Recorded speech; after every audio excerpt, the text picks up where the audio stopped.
नमस्कार। जय जय राम, जय सिया राम, जय हो बागेश्वर धाम सरकार, जय हो हनुमान जी महाराज। मेरे प्यारे सभी दर्शकों, आज की इस वीडियो में जो मैं कहानी लेकर के आया हूँ, सच्ची में भगवान कसम खा के कहता हूँ कि आज की कहानी बहुत ही जबरदस्त और ज्ञानवर्धक है।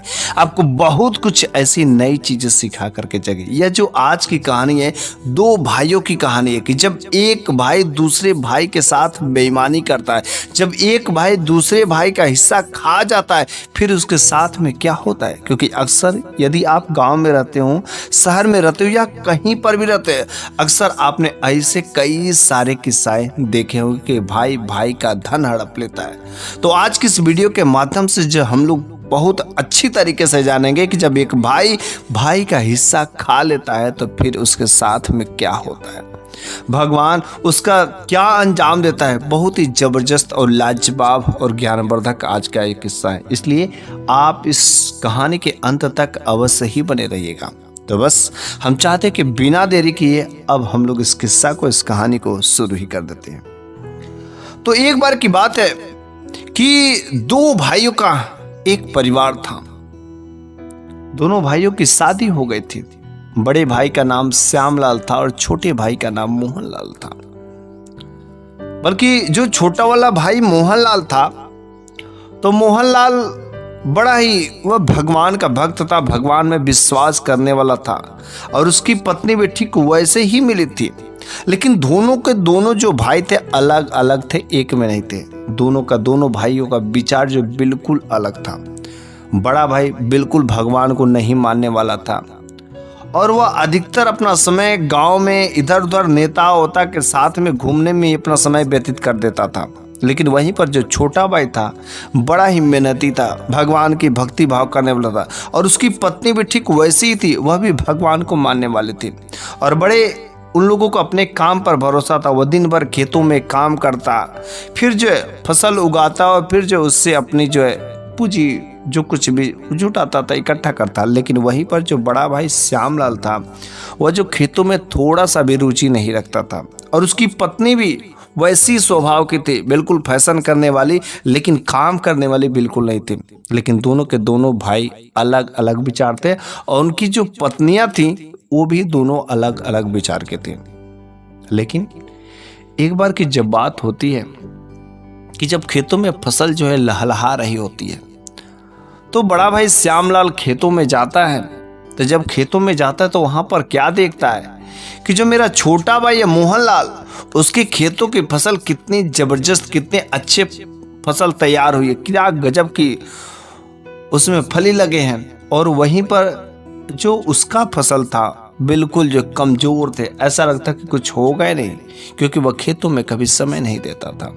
फिर जो है जब फसल की कटाई हुई तो छोटे भाई मोहनलाल के खेत में बहुत अच्छे खासे अच्छे अनाज निकले। लेकिन वहीं पर जो बड़ा भाई हमारा श्यामलाल था ना, उसके खेतों में उसके 4 हिस्सा में से 1 हिस्सा अनाज निकले, क्योंकि वह कभी खेत में जाता ही नहीं था, कभी खेत में काम करना ही नहीं चाहता था। बस किसी तरीके से वो भी बीज डाल दिया, हो गया। अरे भैया, बीज डालने से नहीं होता, उसके समय समय पर निराई गुड़ाई सिंचाई सब चीजें जरूरी होती है। चूंकि जो बड़ा भाई और उसकी पत्नी थी, दोनों बड़े ही चतुर थे, बड़े चालबाज थे। फिर जब यह देखा कि अरे यार, मेरा छोटा भाई जो है उसका खेतों में इतना अच्छा फसल, आखिर ऐसा क्या काम किया जाए, कोई ऐसा चालाकी किया जाए कि मेरे भी खेतों में जो है अच्छी फसल लगे। अब दोनों जो पति पत्नी मिलकर के चालबाजी चलने पड़े। बड़ा भाई के दिमाग में अचानक एक विचार आ जाता है और खेतों पर जब छोटा भाई अपने खेत में जो है खेतों की जुताई कर रहा था, तो उस समय जाकर के बड़ा भाई छोटे भाई से कहता है कि देखो छोटे भाई, आज मुझे अपने गलती का प्रायश्चित हो गया है कि मैंने तुमसे अलग हो गया और मैं चाहता हूं कि पत्नियों का मेल जोल भले ही नहीं खाता है, लेकिन हम चाहते हैं कि जो खेती का काम है वह हम लोग एक साथ मिल करके करें। छोटा भाई कहता, भैया आपने तो मेरे मुंह की बात छीन ली।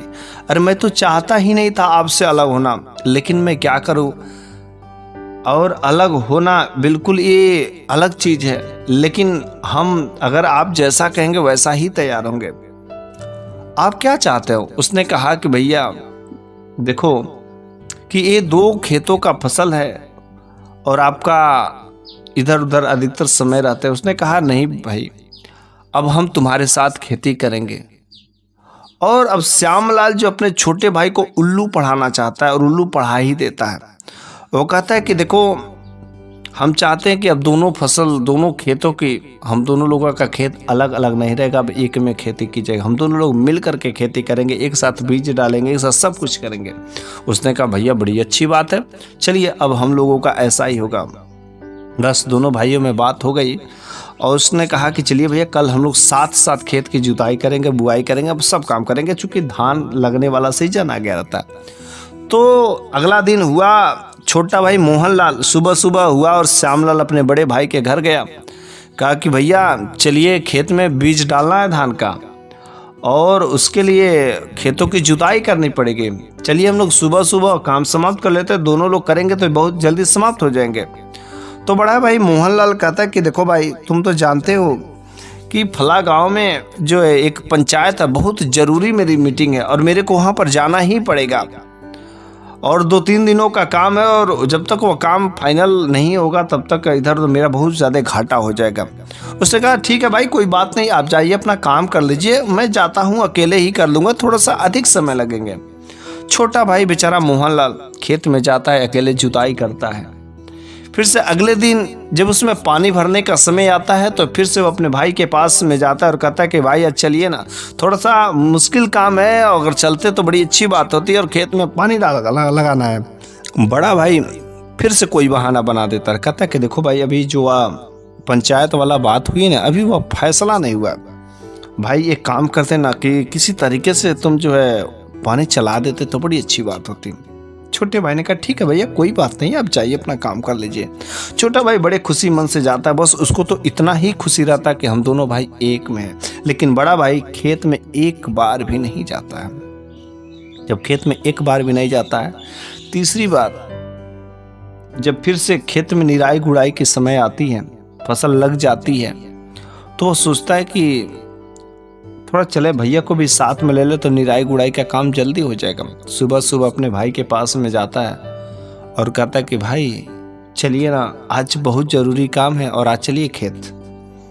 तो फिर से कोई बहाना बना देता है कि फला जगह पर मीटिंग है और इतने सारे लोग वहाँ पर जा रहे और मैं नहीं जाऊँगा, ऐसा हो ही नहीं सकता, भाई मेरे पर मेहरबानी कर दो, बस अगले बार मैं चलूँगा, कोई बात नहीं है। छोटा भाई बड़ा ही संतोषी, बड़ा ही धीर गंभीर होता है और वो बड़े भाई को भेज देता है और अपने छोटे भाई अकेले खेत में जाकर के वह दिन भर मेहनत करके वो निराई गुड़ाई का काम करता है।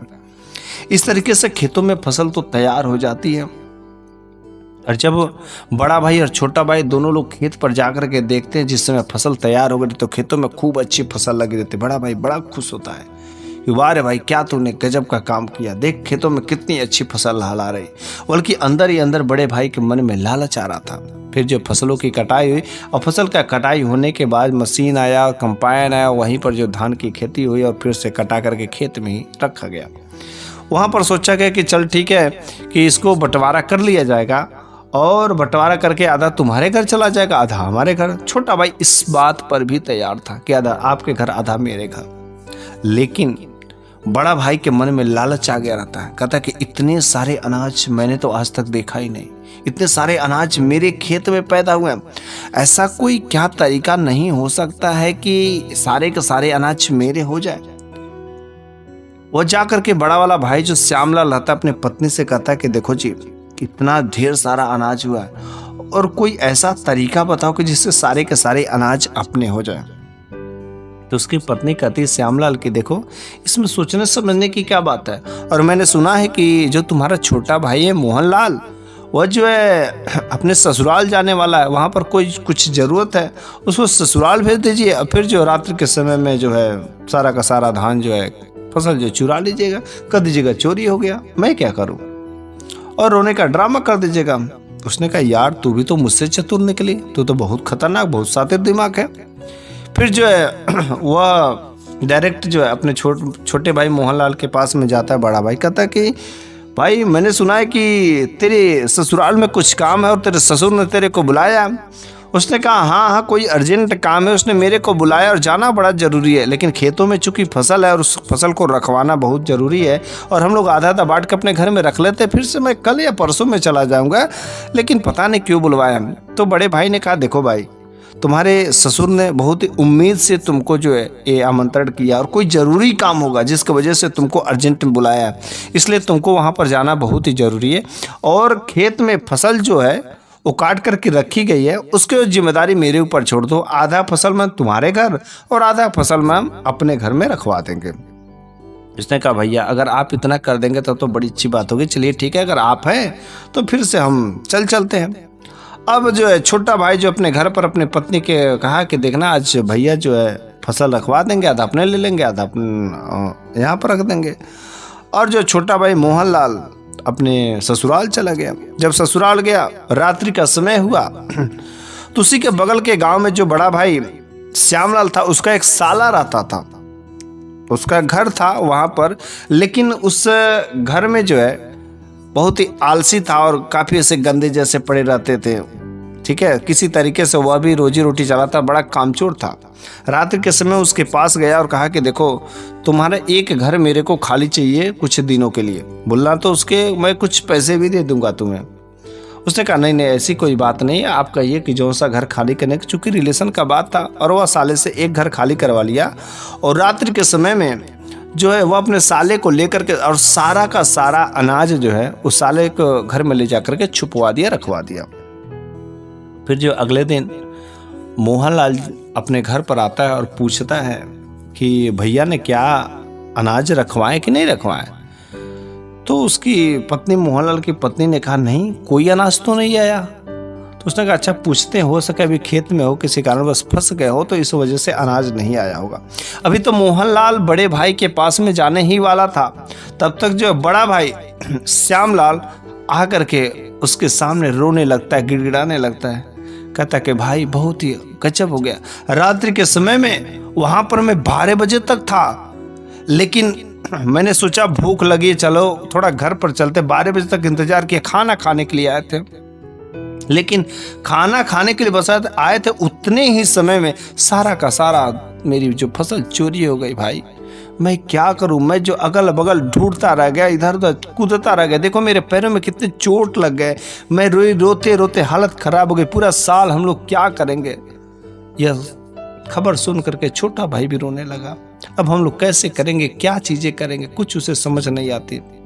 फिर जो है बड़ा भाई अपने घर को जाता है, लेकिन कुछ दूर तो मगरमच्छ के आंसू रो रहा था, लेकिन जैसे कुछ दूरी चलता है वह ठठा के हंसने लगता है, क्योंकि जो वह चाहता था पूरा का पूरा फसल जो है भाई को ले लिया। छोटे भाई ने बड़े मेहनत की थी, हर चीज का एक एक तरीके से समय समय पर किया था, और जब फसल लेने की बारी उसके हाथ से निकल गया। लेकिन छोटा भाई को इस सब चीजों पर बिल्कुल विश्वास ही नहीं था कि हाँ बड़ा भाई मेरा ऐसा कर सकता है, ऐसा कुछ सोच नहीं था। वो तो समझता कि वास्तव में मेरी फसल चोरी हो गई है। छोटा भाई मोहनलाल बड़े ही उदास चेहरा लेकर अपने घर पर जाता है, आंखों में आंसू लिए। उसकी पत्नी कहती करे जी क्या हुआ, क्या बात है। तो मोहनलाल अपने पत्नी से कहता कि सारे के सारे फसल चोरी हो गए, कितना मेहनत से करके आखिर अब हम लोग साल भर क्या खाएंगे, भूखे रहेंगे, कैसे क्या होगा, कैसे घर की रोजी रोटी चलेगी, कुछ भी उसे समझ नहीं आता। तो उसकी पत्नी चूंकि बड़े होशियार थे, उसने कहा कि देखिए जी अब तो फसल नया उगाने में बहुत ज़्यादा समय लगेंगे, और हम लोगों की जो पास वाली बंजर वाली ज़मीन है उसी में चलिए उसमें खुदाई करिए और उसमें आलू की फसल लगाइए, और आलू की फसल बहुत जल्दी तैयार हो जाएगी, और उसी से बेच करके कुछ जो है रोजी रोटी चलेगा, खर्चा पानी चलेगा। उसने कहा ठीक है, अगर तुम ऐसा कहते हो कि चलो ठीक है, बगल वाली बंजर वाली ज़मीन को ही सही किया जाए। वो कुदार लेकर के और खेत में चल जाता है उसका कुड़ाई करने के लिए। जब वह छोटा भाई मोहनलाल खेत में कोड़ने के लिए जाता है तो चूंकि बंजर जमीन रहती तो उसका कुदार जो एक पत्थर से टकराता है, और जब एक पत्थर से टकराता तो उस पत्थर को निकालता है, लेकिन वह पत्थर काफ़ी बड़ा रहता है। काफ़ी मेहनत मुश्किल करने के बाद उस पत्थर को हटाता है, तो जब उस पत्थर को हटाता तो उसके नीचे एक छोटा सा घड़ा रहता है, और जब उस घड़ा को देखता है तो कहता है कि आखिर इस घड़े में देखे क्या चीज़ें हैं। और जब उस घड़ा को उठा करके देखता है तो उसमें पूरा का पूरा घड़ा जो सोने के सिक्के से भरा हुआ था। वो उन सोने के सिक्कों को देख करके बड़ा ही खुशी होता है और तुरंत अपने पत्नी के पास में आकर के कहता, देख हम लोगों के ये भगवान की भक्ति का असर है। भगवान अपने भक्तों को कभी भूखा नहीं मार सकता और हम लोगों को उन पर भरोसा है, विश्वास है। देख आज अगर मेरी फसल किसी ने चोरी कर ली थी, देख उसने दे दिया और अब हम लोग खाने बिना नहीं मरेंगे, पूरे के पूरे साल हम लोग भगवान की भक्ति करेंगे, भगवान का पूजा पाठ करेंगे, खेती भी करेंगे और इनमें से कुछ जो है एक सिक्के ले चल के बेचते हैं और वहां से खाने पीने का पूरा जो अनाज लेकर के आते हैं। और इस तरीके से वह एक सिक्का को ले जाता है और खाने पीने का भरपूर सामग्री लेकर के आता है, भगवान का प्रसाद लेकर के आता है और हर चीज को करता है। अब तो उसे भगवान पर और अधिक भरोसा हो जाता है। अब रोज वह भगवान को भोग भी लगाता था, सच्ची दिल से भक्ति भाव भी किया करता था। लेकिन इस तरीके से करते करते 4-5 महीने बीत जाते हैं। इधर जो बड़ा भाई की पत्नी कही कि देखो जी, आखिर जो आपने धान रखवाया है, जो अनाज रखवाया है, आखिर उस अनाज को कितने दिन छुपा करके रखे रहेंगे? उस अनाज को बेच दीजिए। आखिर अब तो रेट अच्छा खासा मिल रहा है, रेट भी बढ़ गया। अब इस महीने बेचेंगे तो कब बेचेंगे? उसने कहा हाँ लेकिन मैं सोचता हूँ कि 1 महीना और इंतजार कर लूँ और फिर जो है अनाज को बेचूंगा, 1 महीने में और अच्छा खासा रेट हो जाएगा। फिर उसने 1 महीना और इंतजार किया और 1 महीने बाद खूब अच्छा खासा रेट चढ़ गया। फिर उसके पत्नी ने कहा अब कब बेचेंगे? अब तो मौका निकालिए और बेच दीजिए। उसने कहा हाँ ठीक है, अब मैं चलता हूँ अपने साले साहब के घर पर। और साले साहब के घर पर जाते हैं तो कहते हैं, अरे साले साहब, अरे जो जिस घर में अनाज हमने रखवाया था उस घर का मेरे को चाबी दे दीजिए। उसने कहा चाबी तो पता नहीं, चाबी तो उसी दिन आप ले गए थे। उसने कहा मैं तो रखा था। तो उसने कहा तब चाबी को मेरे को पता नहीं। उसने कहा देख साले साहब, ये कहीं मेरा अनाज तुमको हड़पने का तो मिजाज नहीं है ना? तुमको ने कुछ कर तो नहीं दिया ना? उसने कहा नहीं सच्ची मैं बोलता हूँ, आपका ताला जो लगा हुआ, लेकिन चाबी तो मेरे पास नहीं है। तो फिर उसने कहा अगर चाबी तुम्हारे पास भी नहीं, चाबी मेरे पास भी नहीं है, तो फिर तो ताला को तोड़ना पड़ेगा। तो उसने कहा ठीक है तोड़ दीजिए, कोई बात नहीं है। और फिर जो ताला को तोड़ा गया और जैसे जब उस जिस घर में अनाज रखे गए थे ताले को तोड़े गए तो उसमें से ढेर सारे जो चूहे इधर उधर भागना शुरू कर देते हैं। इधर उधर, कोई जंगले के रास्ते, कोई छत के रास्ते, कोई दरवाजे से ही इधर उधर जो है भागना शुरू कर देते हैं। और जब उस अनाज को देखता है तो उस अनाज की हालत को देख करके वह जो है श्यामलाल, उसकी हालत खराब हो जाती, क्योंकि सारे के सारे अनाज चूहों ने कुतर करके बर्बाद कर दिया था। वह किसी काम का नहीं था। वह देख करके तुरंत तो वहां पर सर पटक करके रोने लगता है, ये मेरे साथ क्या हो गया? सारे के सारे अनाज कुतर दिए हैं, अब मैं क्या करूं? हे भगवान, मेरे का तो मेरे करने का फल मिल गया। वह जो है काफी मन उदास करके वो अपने पत्नी के पास में जाता है। जब अपने पत्नी के पास में जाता है तो कहता है बहुत ही गजब हो गया, हम लोगों ने बहुत ही गलत काम किया। सारे के सारे अनाज चूहे कुतर गए, कीड़े खा गए, एक भी अनाज के दाने उसमें नहीं है। अब कुछ पैसे भी नहीं मिलेंगे, भले अच्छा खासा रेट है लेकिन अब 1 रुपया नहीं मिलेंगे। सारे के सारे बर्बाद हो गए। हमने भाई के साथ में जो बेईमानी की, भाई का हिस्सा हड़पने का सोचा, भाई का हिस्सा खाने को सोचा, लेकिन भगवान ने मेरे साथ में मेरे करने का फल दे ही दिया। आखिर अब हम लोग कैसे करेंगे, क्या करेंगे, कैसे खाएंगे? वही तो बस एक उम्मीद था, सहारा था, लेकिन अब मैं क्या करूं? बेचारा उन लोगों की हालत खराब हो गई। 1 दिन होता है, 2 दिन होता है, किसी भी तरीके से घर में बचा खुचा चीजों को वह इधर उधर से सप्लाई करके बेच करके खाते थे। लेकिन एक बार ऐसी हालत हो गई कि उन्हें भूखा जो सोना पड़ा। 2 दिन उसके घर में कोई अनाज नहीं था। जब कोई अनाज नहीं था तो बस उसकी पत्नी ने कहा, जी एक बात मेरे मन में विचार आ रहा है, अगर बुरा ना माने तो मैं बोलूं? उसने कहा बोलो।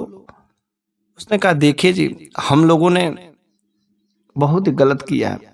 छोटे भाई के साथ में बेईमानी की, उसके हिस्से का खाना चाहा और भगवान ने हम लोगों को सजा दे दिया। और हमें तो नहीं लगता है कि जब तक छोटा भाई हम लोगों को माफ करेगा तब तक जो है हम लोगों का एक कष्ट घटेगा। और हम लोगों को अब देरी नहीं करनी चाहिए, जल्द से हमें चल करके माफ़ी मांग लेना चाहिए। उसने कहा हाँ पर ये तो बात सही है, हमने अपने भाई के साथ में बहुत गलत किया और हमें अपने भाई से माफ़ी मांगना चाहिए। जितना ही देर करेंगे उतना ही गड़बड़ है, इसलिए जल्द से जल्द चल करके भाई से माफ़ी मांगे।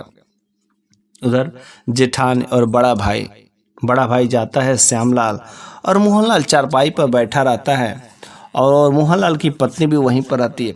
बड़ा भाई जाता है, तुरंत जो छोटे भाई के चरणों में गिर जाता है, रोने लगता है। इधर उसकी जो भाभी रहती है वह भी देवरानी के चरणों में गिर करके रोने लगती है। छोटा भाई मोहनलाल और मोहनलाल की पत्नी इस दृश्य को देख करके ऐसा देख करके वो बहुत ही हैरान हो जाते हैं और तुरंत कहते, करे भैया मेरा धर्म है, मेरा कर्तव्य है आपका पैर छूने का, और आप आखिर मेरे पैरों पर क्यों गिर रहे? आखिर क्या ऐसी बात क्या हो गई? उस बड़े भाई ने रो करके कहा कि भाई मैंने तुम्हारे साथ में बहुत ही गलत किया, बहुत ही अन्याय किया। उधर जो उसकी जेठानी थी, उसकी भाभी थी, उसके पत्नी के पैरों में गिरी। वह कही कि दीदी आखिर क्या हुआ, बल्कि मेरा जो धर्म है आपका पैर छूने का, आप मेरे पैरों में क्यों पड़े? उसने कहा बहन तुम बुरा ना माना, आज मेरे को एक काम कर दे दो। मैंने वैसा काम ही किया, हम लोग ऐसे काम के, इतना नीच काम किए हैं जिसकी वजह से आज तुम लोगों के आगे ऐसा करना पड़ रहा है। और वास्तव में जब तक तुम लोग माफ नहीं करोगे तब तक हम लोगों को मुक्ति नहीं मिलने वाली है। छोटा भाई और उसकी पत्नी समझ नहीं आता कि आखिर ये क्या हो रहा है। उसने कहा अरे भैया साफ साफ बताइए तो बात क्या है, आखिर क्या हुआ है, कोई परेशानी है, कोई दिक्कत है, क्या चीजें हुआ? बड़ा भाई ने कहा भाई मैंने तुम्हारे साथ में बहुत ही गलत किया, बहुत ही अन्याय किया है। मैंने तुम्हारे हिस्से का धन खा लिया, खाने की कोशिश की, जिसकी वजह से आज मेरी हालत ऐसी हो गई।